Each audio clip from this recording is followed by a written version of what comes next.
नमस्कार दोस्तों, स्वागत है आपका हमारे चैनल इश्क बनारसिया पर। आज हम आपको लेकर चलने वाले हैं काशी यानी वाराणसी के एक ऐसे मंदिर में जो जितना ही प्राचीन है उतना ही रहस्यमय भी। श्री बटुक भैरव मंदिर। ये है बटुक भैरव मंदिर जो काशी के आनंद कानन क्षेत्र में स्थित है। मान्यता है कि स्वयं भगवान शिव यहाँ बाल रूप में भैरव के रूप में विराजमान है।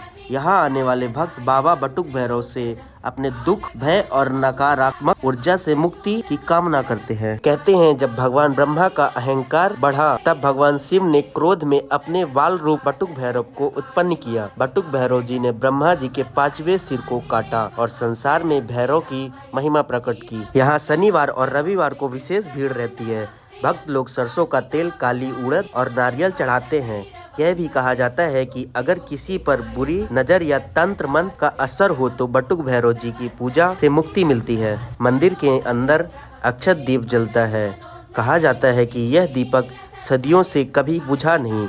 यह भगवान भैरव की शक्ति और काशी की आध्यात्मिक ऊर्जा का प्रतीक है। यहाँ की श्रद्धा, यहाँ की ऊर्जा और यहाँ का वातावरण सब कुछ आपको एक अद्भुत अनुभूति देता है। तो दोस्तों, यह था हमारा आज का ब्लॉग बाबा बटुक भैरव मंदिर वाराणसी पर। अगर आपको यह वीडियो पसंद आया हो तो लाइक करें, शेयर करें और चैनल को सब्सक्राइब करना ना भूलें। अगली बार हम आपको लेकर चलेंगे काशी के एक और अद्भुत स्थल पर। जय बाबा काल भैरव।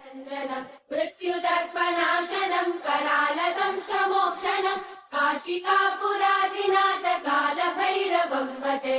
अट्टहास भिन्न पद्मजाण्डकोश सन्ततिं दृष्टिपातनष्ट पापजालमुग्र शासनम् अष्टसिद्धिदायकं कपालमालिकन्दरं काशिकापुरादिनाथ कालभैरवं भजे।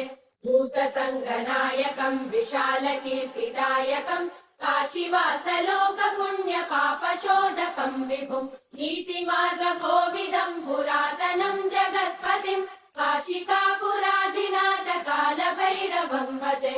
कालभैरवाष्टकं पठन्ति ये मनोहरं ज्ञानमुक्तिसाधनं विचित्र पुण्यवर्धनं शोकमोह दैन्य लोभ कोपतापनाशनं ते प्रयान्ति कालभैरवाङ्घ्रिसन्निधिं ध्रुवम् काशिकापुराधिनाथ कालभैरवं भजे।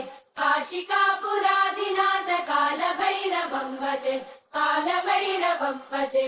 कालभैरवं भजे। देवराज सेव्यमान पावनाङ्घ्रि पङ्कजं ज्ञानयज्ञसूत्रमिन्दुशेखरं कृपाकरं नारदादियोगि वृन्दवन्दितं दिगम्बरं काशिकापुराधिनाथ कालभैरवं भजे। भानुकोटिभास्वरं भवाब्धितारकं परं नीलकण्ठमीप्सितार्थदायकं त्रिलोचनं कालकालमम्बुजाक्षमक्षशूलमक्षरं काशिकापुराधिनाथ कालभैरवं भजे।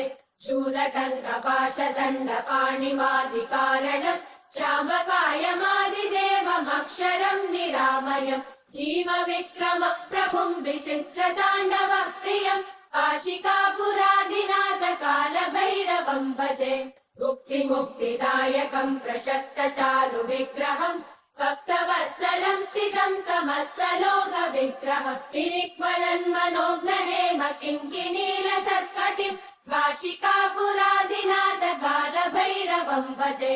धर्मसेतुपालकं त्वधर्ममार्गनाशकं कर्मपाशमोचकं सुशर्मदायकं विभुं स्वर्णवर्णशेषपाशशोभिताङ्गमण्डलं काशिकापुराधिनाथ कालभैरवं भजे।